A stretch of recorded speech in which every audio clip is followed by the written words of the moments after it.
Hello बच्चों, चलिए प्रश्न को देखते हैं। फ्यूनेरिया में बीजाणु अंकुरित होकर उत्पन्न करता है। हमारे पास दिए हुए विकल्प हैं। विकल्प ए एंथ्रीडियम, विकल्प बी प्रोटोनिमा, विकल्प सी आर्किगोनिया, विकल्प डी कैप। इस प्रश्न की मुख्य अवधारणा है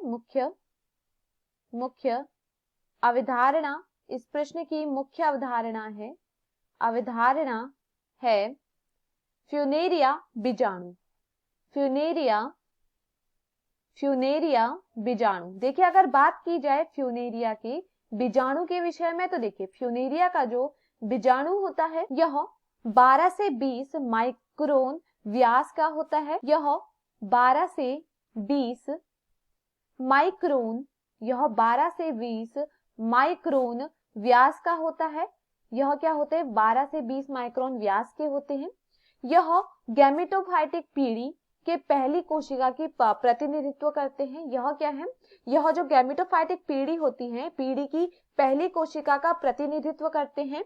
और जो बीजाणु भित्ति होती है, अगर हम बात करें यहाँ पर बीजाणु की भित्ति की, तो जो बीजाणु भित्ति होती है, बीजाणु भित्ति में दो परतें होती हैं। बीजाणु भित्ति में क्या होती हैं? दो परतें होती हैं। और यह दो परतें क्या होती है? पहली परत होती है बाहरी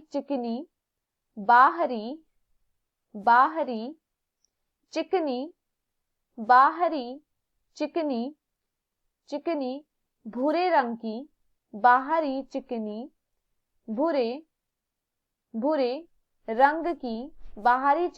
भूरे रंग की एक्सोस्पोरियम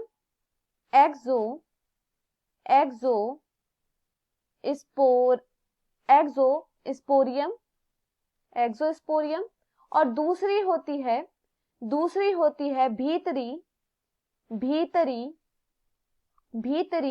रंगहीन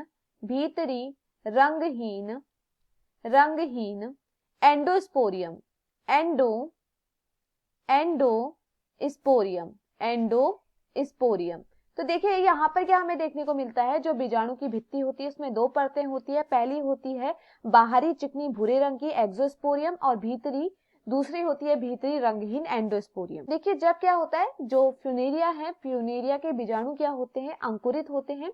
तो क्या होता है, तो यहाँ पर देखिए क्या होता है, जब क्या होता है फ्यूनेरिया के बीजाणु अंकुरित होते हैं। फ्यूनेरिया के बीजाणु अंकुरित होते हैं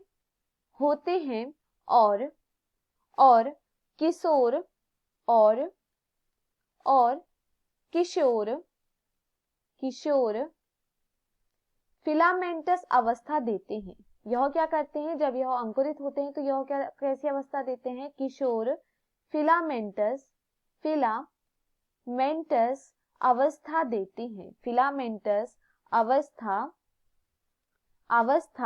देते हैं, जिसे क्या कहा जाता है? इस किशोर फिलामेंटस अवस्था को क्या कहा जाता है? इसे कहा जाता है प्रोटोनिमा। इसे क्या कहा जाता है? इसे कहा जाता है प्रोटोनिमा। अब देखिए प्रश्न में क्या पूछा गया है? प्रश्न में पूछा गया है फ्यूनेरिया में बीजाणु अंकुरित होकर उत्पन्न करता है। विकल्प ए दिया गया है एंथ्रीडिया, तो यह गलत होता है। विकल्प बी दिया गया है प्रोटोनिमा, तो यह यहाँ पर क्या है? सही है। जब बीजाणु क्या होता है? अंकुरित होते हैं, तो यह क्या करते हैं? यह किशोर फिलामेंटस अवस्था देते हैं, जिसे क्या कहा जाता है? प्रोटोनिमा। तो यह यहाँ पर क्या है? सही है। विकल्प सी दिया गया है आर्किगोनिया, तो यह भी गलत होता है। विकल्प डी दिया गया है कैप्सूल, यह भी यहाँ पे है गलत। तो दिए हुए विकल्पों में हमारा सही विकल्प है विकल्प बी। मैं आशा करती हूँ आपको ये समझ में आया हो। धन्यवाद।